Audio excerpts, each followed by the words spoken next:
Hello students, welcome back to my YouTube channel commerce and math classes. और हमने अभी तक जो है आपकी 6 क्लासेस ली हैं, जिसके अंदर 30 के हिसाब से हमने 200 180 क्वेश्चंस करवाए हैं। आज आपकी 7वीं क्लास है। इससे हम क्या करने वाले हैं, आपकी आगे की क्लासेस को देखने वाले हैं। अभी आपकी 4 क्लासेस बाकी है, उनको हम कंप्लीट करेंगे। चलिए हम पहले क्वेश्चन से शुरू करते हैं, और जिस भी स्टूडेंट ने एमसीक्यू कोर्स नहीं लिया है, वो ले लीजिए। आगे की आने वाली क्लासेस बहुत यूज़फुल होने वाली है। टैट्स के भी क्वेश्चन उसके अंदर ऐड करे जाएँगे, ठीक है? मिसलेनियस जो क्वेश्चंस आपके, उसके ऊपर भी प्रैक्टिस कराई जाएगी। चलिए शुरू करते हैं।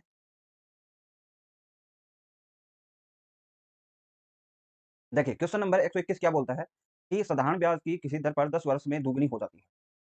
यानी ₹100 अमाउंट है, और दुगनी कितनी 200 हो रही है 10 वर्ष में। तो कहने का मतलब है ₹100 इंटरेस्ट कमा रहा है 10 साल में। अब यहाँ पे बोलता है कि कितने वर्षों में ये समान ब्याज दर पर तिगुनी हो जाएगी। यानी ₹100 कितने करने की कोशिश कर रहा है ये 300।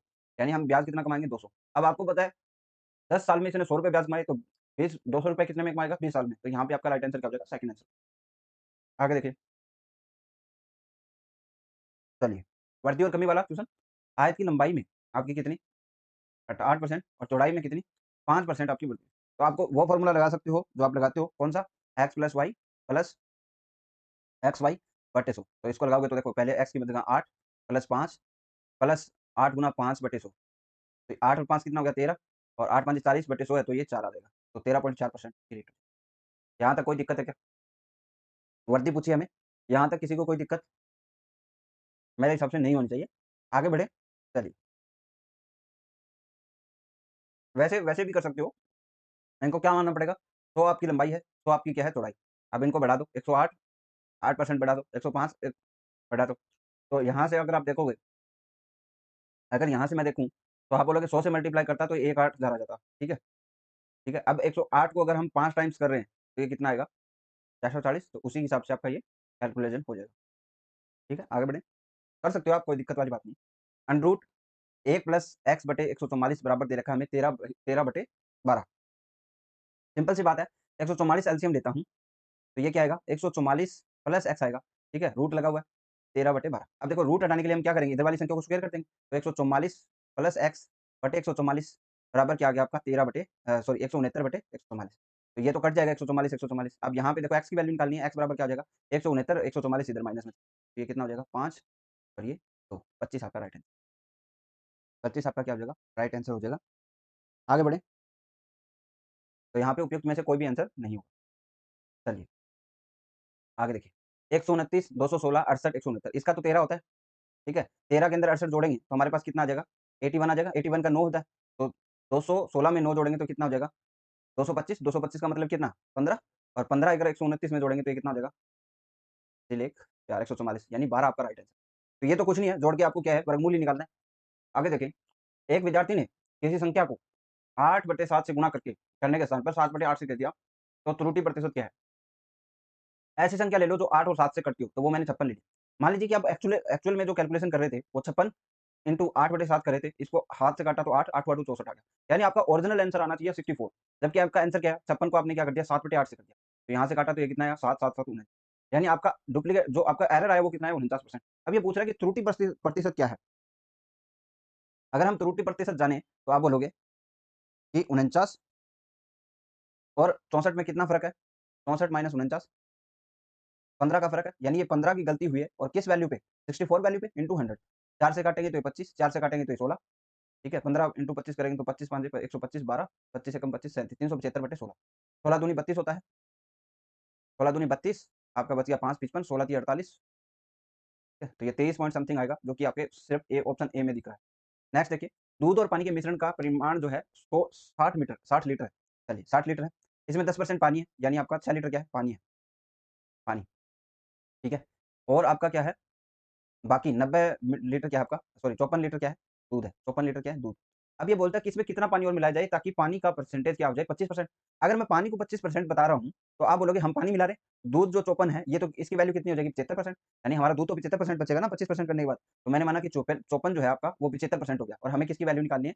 हमें पानी कितना मिलाया जाना चाहिए? हमें पानी की वैल्यू निकालनी है, जो कि 25 है। यहाँ से काटा 3, और 3 से 54 को काटा तो 18। यानी हमारा 18 लीटर पानी होना चाहिए। आपका है कितना? 6 लीटर। तो आपको कितना और मिलाना पड़ेगा? 12 लीटर और मिलाना। यहाँ तक किसी को कोई दिक्कत? चलिए, आगे देखिए। ये दे रखा है, यहाँ पे बार है दोनों के ऊपर। ठीक है? यहाँ से करेंगे, तो देखो 5 और ये 2 है, इसके ऊपर बार है पॉइंट के बाद, तो 9 आ जाएगा, 9 5 45, 47 बटे क्या आ गया 9। ठीक है, यहाँ से आप देखेंगे 3 एक ही संख्या के ऊपर बार है, तो 9 एक ही बार आएगा, 9 3 27 4 31, 31 बटे 9। अब जोड़ दो, 47 प्लस 31 बटे 9 है दोनों के, तो आपका 72 बटे 9, 72 बटे 9 का मतलब क्या है? 72 नहीं 78 आएगा, ठीक है, 47 है ना, 47 और 31 कितना होता है? 78 बटे 9। ठीक है, कैलकुलेशन मिस्टेक हुई है थोड़ी सी, 78 बटे 9 आ गया, तो 9 छीके कितना होता है?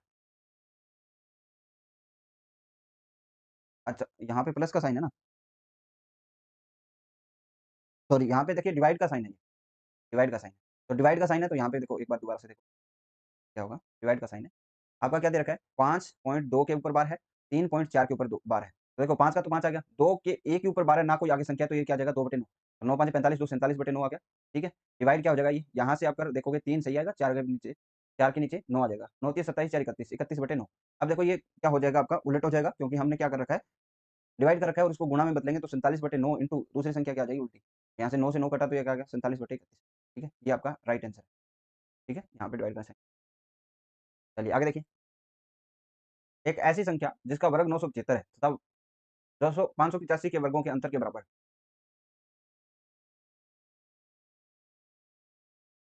देखिए, ए ऐसी संख्या है जिसका वर्ग क्या है 975 है, ठीक बात है, और 585 के वर्ग के अंतर के बराबर है, अंतर के बराबर, ठीक है, तो ये बोल रहा है कि ए जो है वो आपका क्या है 975 की स्क्वायर और माइनस क्या है 585 की स्क्वायर के बराबर है, ये अंतर के बराबर है, ये बोल रखा है। तो यहाँ से आप देखोगे कि ये माइनस है, तो आपका इसकी जो इक्वेशन होती है, देखिए ए स्क्वायर माइनस बी स्क्वायर का मतलब क्या होता है, ए प्लस बी इंटू ए माइनस बी, यही तो होता है।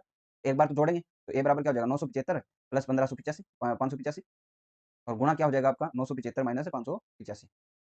ठीक है, यहाँ से जोड़ेंगे ए बराबर, तो 10 8 7 15 और 16 छिक्का से लेख 1560 इंटू ये क्या हो जाएगा,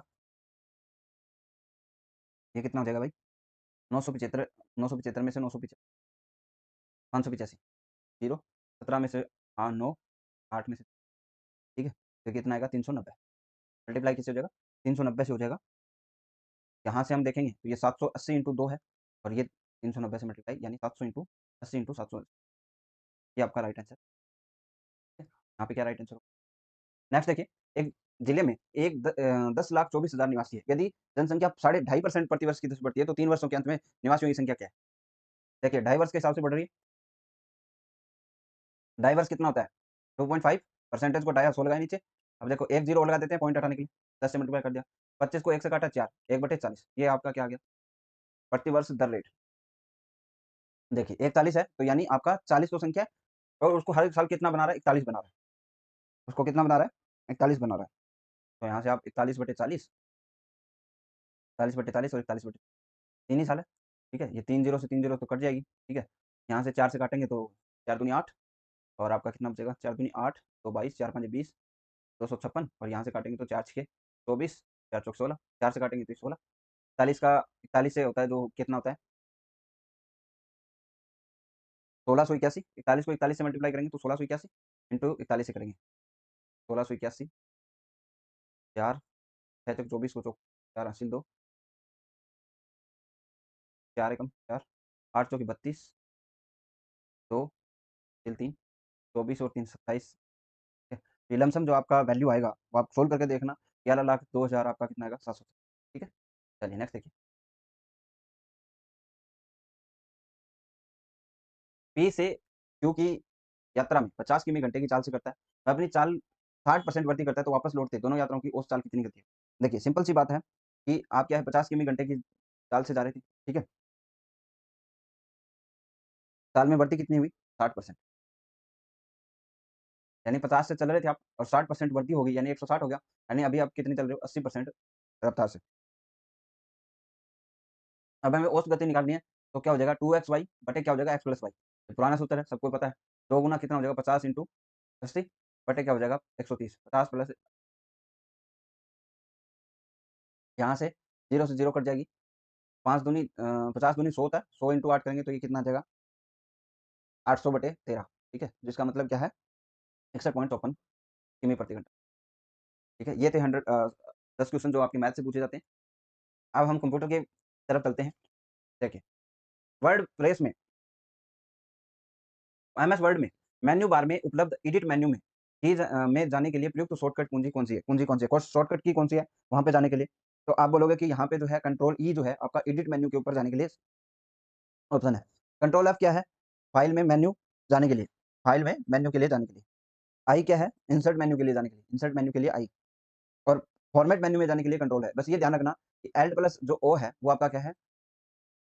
फॉर्मेट में जाने के लिए, ठीक है? ये इंपॉर्टेंट है। एल्ट के साथ है ये, कंट्रोल के साथ नहीं है सभी की, ये ध्यान रखें। नेक्स्ट देखिए, एमएस वर्ड में फॉर्मेटिंग टूलबार में निम्न में से कौन-सा अलाइनमेंट विकल्प नहीं होता? Bottom alignment, justify, right, left. तो आपका बॉटम अलाइन नहीं होता, ये सबको पता है। हम बहुत सारे क्वेश्चन कर चुके हैं इससे रिलेटेड, तो अभी आपके अंदर कोई भी डाउट नहीं होना चाहिए इसको लेकर। ठीक बात है? आगे बढ़िए।